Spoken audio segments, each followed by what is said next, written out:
It is widely believed that HIV originated in Kinshasa in the Dominican Republic of the Congo around 1920 when HIV crossed species from chimpanzees to humans.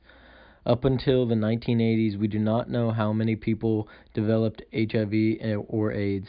HIV was unknown and transmission was not accompanied by noticeable signs or symptoms. While sporadic cases of AIDS were documented prior to 1970, available data suggests that the current epidemic started in the mid to late 1970s. By 1980, HIV may have already spread to 5 continents: North America, South America, Europe, Africa, and Australia. In this period, between 100,000 and 300,000 people could have already been affected.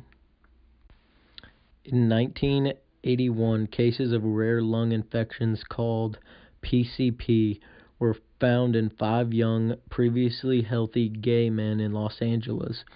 At the same time, there were reports of a group of men in New York and California with an unusually aggressive cancer called sarcoma.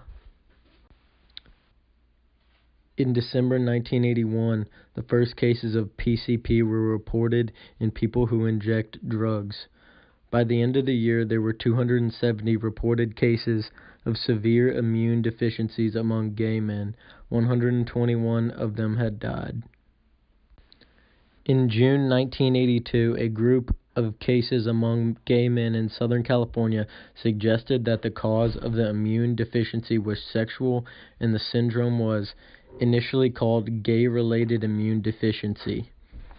Later that month, the disease reported in hemophiliacs and Haitians, leading to believe it had originated in Haiti. In September, the CDC used the term AIDS for the first time. Great progress was made in the U.S. following the introduction of 3 anti-HIV treatments that included protease inhibitors. David Ho, a pioneer of this approach, was honored as Time Magazine Man of the Year for 1996.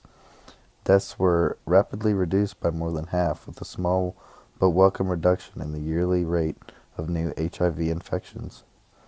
Since this time, AIDS death has continued to decline, but much more slowly, and not as completely in Black Americans as in other population segments. The second step of the American approach to containment has been to maintain strict entry controls to the country for people with HIV or AIDS. Under legislation enacted by the United States Congress in 1993, patients found importing anti-HIV medication into the country were arrested and placed on flights back to the country of their origin.